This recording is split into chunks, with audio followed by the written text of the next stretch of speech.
All India United union trade સેન્ટરના આહવાન પર દેશભરમાં શરૂ થયેલી હડતાળ અને વિરોધ પ્રદર્શનની અસર સુરતમાં જોવા મળી હતી। દેશના 600થી વધુ જિલ્લાઓમાં યોજાઈ રહેલા વિરોધના ભાગરૂપે સુરતના મજૂર વર્ગ અને કામદાર સંગઠનોએ જિલ્લા કલેક્ટર કચેરી સામે મોરચો માંડ્યો હતો। All India United union trade સેન્ટરના આહવાન પર દેશભરમાં શરૂ થયેલી હડતાળ અને વિરોધ પ્રદર્શનની અસર સુરતમાં જોવા મળી છે।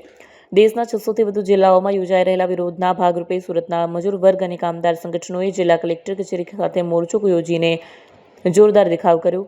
કેન્દ્ર સરકાર દ્વારા લાગુ કરાયેલા નવા લેબર કોડ, કામદાર વિરોધી નીતિઓ, વેતન વધારો અને અન્ય મૂળભૂત સુવિધાઓની ઉપેક્ષા સામે વિરોધનું આયોજન કરવામાં આવ્યું।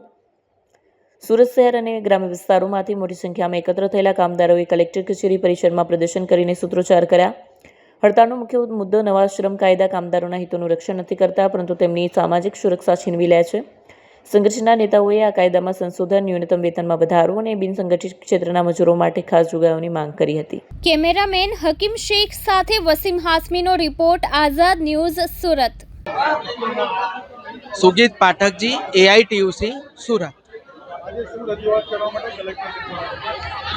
સરકારે જે 4 નવા લેબર કોડ દાખલ કર્યા છે, જૂના તમામ મજૂર કાયદાઓને અબોલિશ કરીને તમામ દેશના 10 સંગઠિત ટ્રેડ યુનિયનો આ નવા લેબર કોડનો વિરોધ કરે છે અને એને માટે ફરી એકવાર રસ્તા પર ઉતરવું પડ્યું છે।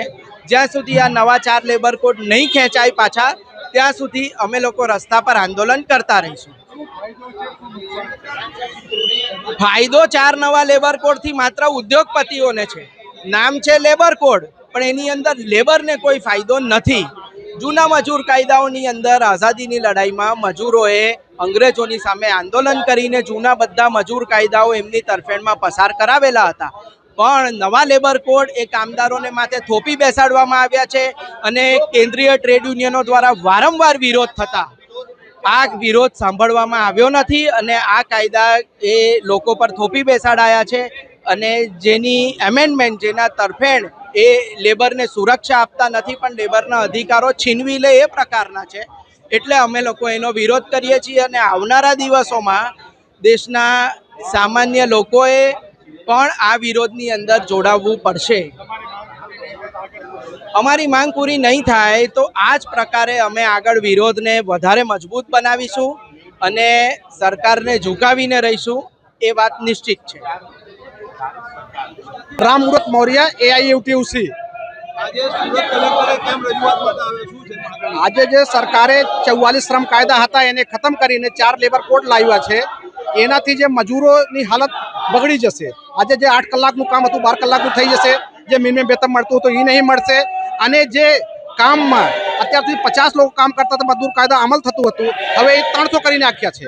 એને લઈને મજૂરોની હાલત બહુ બગડી જશે। ખાસ કરીને સુરતમાં કાયદા અમલમાં હતું નહીં, હવે અત્યારે જે કાયદા ખતમ થઈ જશે, જે મજૂરો લોકો કાયદા માટે લડતા હતા એને કુછ મળી જતું હતું, હવે એ મળશે નહીં, એના માટે અમે આવ્યા છે। આંદોલન જ્યાં સુધી આ કાયદો પાછો નહીં ખેંચાય ત્યાં સુધી અમે સતત આંદોલન કરતા રહીશું અને રસ્તા ઉપર આવતા રહીશું। મારું નામ ખુશ્બુ મહેતા છે। આજે આ જે 4 નવા લેબર કોડ આવ્યા છે એના માટે અમે હડતાલ કરી રહ્યા છે, જેના કારણે અમને ઘણી બધી સમસ્યાનો સામનો કરવો પડે છે। તો અમે અમારા જે જૂના 29 લેબર કોડ છે એના માટે અમે અહીં આવ્યા છીએ। જે નવા 4 લેબર કોડ આવ્યા છે જેના કારણે અમારે લેડીઝોએ નાઇટ શિફ્ટ કરવી પડશે, જેના કારણે અમે અહીં એકત્રિત થયા છીએ।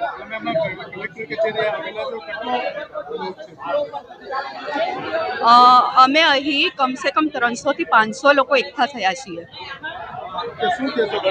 હું એવું કહીશું, અમે આ જે 29 લેબર કોડ હતા એ ઘણા પરિશ્રમથી લીધેલા છે અને હવે 29 કરીને 4 કરે છે, તો એ બહુ ખરાબ વસ્તુ કહેવાય। એમાં ઘણા, ફોર એક્ઝામ્પલ હું યંગસ્ટર છું તો હું એવું માંગુ છું કે મને એક પરમનન્ટ એમ્પ્લોય જોઈએ, પણ આ જે નવા 4 કાયદાઓ છે એમાં ગવર્મેન્ટ એવું કહેવા માંગે છે કે FTE, ફિક્સ ટર્મ એમ્પ્લોયમેન્ટ, મતલબ એ 2 વર્ષ માટે 5 વર્ષમાં છે, પણ 5 વર્ષ માટે શું, અમારે કેવી રીતે નોકરી કરશું? તો એક મોટો મુદ્દા છે યંગસ્ટર્સ માટે અને સ્પેશિયલી માતાઓ બહેનો માટે, એમને નાઇટ શિફ્ટ કરવી પડે એ સારું નથી અને without giving any protection to them it is a very difficult task for them. So આ એક અમારી માંગણી છે કે આ 4 લેબર કોડને વાપસ લો।